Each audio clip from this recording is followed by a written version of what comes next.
Lorsque l'on parle de la richesse de l'Afrique, la plupart des gens se demandent à quoi ça ressemble. C'est toujours très virtuel. Lorsque l'on parle de la richesse des sous-sols africains, on se dit c'est quoi cette histoire?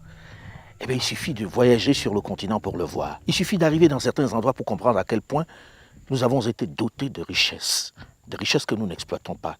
Nous sommes ici à 1636 mètres de hauteur, d'altitude, dans le Simandou. Et regardez, il suffit d'aller sur le bord de cette route pour voir du fer, du minerai de fer en haute teneur. Il n'a pas encore été travaillé. Et il est partout.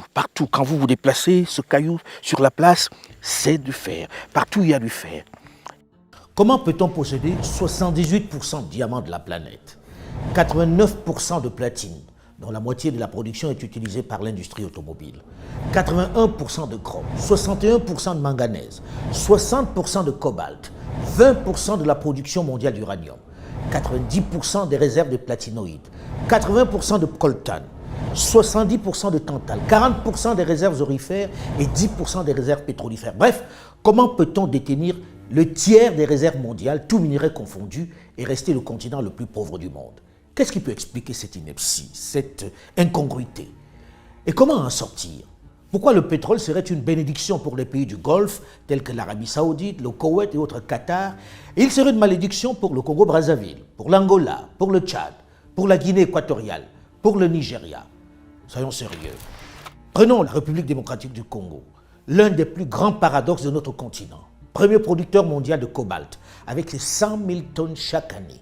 Il fournit 70% de ce minerai essentiel dans la fabrication de batteries pour voitures électriques et pour nos milliards de téléphones portables. Premier producteur africain de cuivre, avec plus d'1 500 000 tonnes par an. Le Congo est assurément un scandale géologique, puisque la liste de ces minéraux est longue et importante. Diamant, près de 19 millions de carats par an. Or, plus de 40 000 kg par an. Zinc, 7 800 tonnes. J'arrête là l'inventaire parce que, comme le disait l'auteur Frantz Fanon, l'Afrique a la forme d'un revolver dont la gâchette est le Congo. Les superlatifs, pour le dire, sont foison. Scandale géologique, pays béni des dieux. Mais dans le même temps, l'immense majorité de la population dans ce territoire grand comme l'Union européenne, avec cette immense richesse, vit avec moins d'$1 par jour. Prenons la Guinée, un autre scandale géologique. Elle est dotée de certaines des réserves de minéraux les plus convoités de la planète, dont 40 milliards de tonnes de bauxite, la plus grande réserve du monde. À cela s'ajoute, tenez-vous bien, plus de 20 milliards de tonnes de minerais de fer. Les réserves potentielles d'or sont estimées à 700 000 tonnes. Diamants, 30 à 40 millions de carats de réserves prouvées, 500 millions de carats de réserves probables. L'or et les quantités indéterminées d'uranium. Mais 55% des 11 millions d'habitants de la Guinée vivent avec moins de 1,25 $ par jour. Et le pays se classe 178e sur 187 pays selon l'indice de développement humain 2013 du PNUD, qui mesure le niveau de vie des pays. À qui profite cette immense richesse qui laisse les Guinéens dans l'extrême pauvreté? Les mêmes compagnies internationales. Autre exemple de tour de passe-passe réalisé pendant que nos parents croyaient en l'amitié et au concept d'aide. Le Niger et son uranium, où l'État cède en 1968 la principale concession d'Arlit de 375 km² utilisée comme combustible nucléaire dans les centrales nucléaires en France et pour la force de dissuasion nucléaire française. Les autorités nigériennes l'ont donc cédé à l'ancêtre d'Areva pour 75 ans. Ce qui veut dire que lorsque l'on parle du Niger comme le 3e producteur mondial d'uranium, c'est un peu une vue de l'esprit, dans la mesure où les Nigériens les récupéreront, avec un peu de chance, leur principale mine qu'en 2043.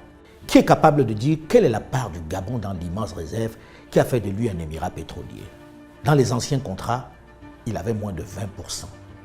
C'était le pétrole d'Elf. Regardez ces jeunes qui vivent comme des taupes, qui risquent leur vie chaque jour pour quelques grammes de cobalt. Et regardez cette voiture, ce véhicule électrique considéré comme le nec plus ultra, la Tesla. Sans lui, elle n'existerait pas, quel que soit le talent du créateur. Mais regardez le fossé qui sépare le monde du fabricant de celui du creuseur. Cherchez l'erreur. Nous ne savions rien de ce qui se passe et nous n'avons même pas la quantité du pétrole qui sortait de notre pays. Nous ne la connaissions pas. Vous voulez dire que les autorités congolaises ne la connaissaient pas. Ne connaissaient pas la quantité de pétrole extraite de leur sol? Par quel moyen? Là, on a, si vous voulez, à mon avis, utilisé, ou comment dire, un peu la naïveté, je dirais, des dirigeants des pays hôtes et producteurs. C'est le FMI, c'est la Banque mondiale. Qui décide de céder vos richesses à des entreprises. Qui conseillent, qui vous disent, vous, État congolais, vous n'avez plus les moyens financiers de maintenir et de développer vos actifs miniers.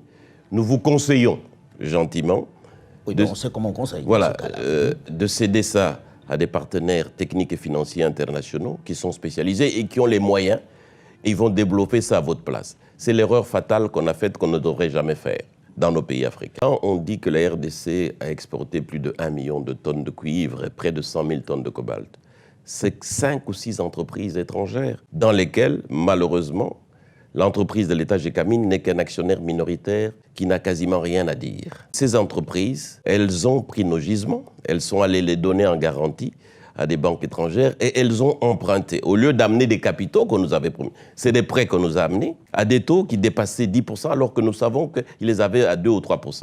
Dont les entreprises à qui on a donné les concessions sont allées gager les mines du Congo.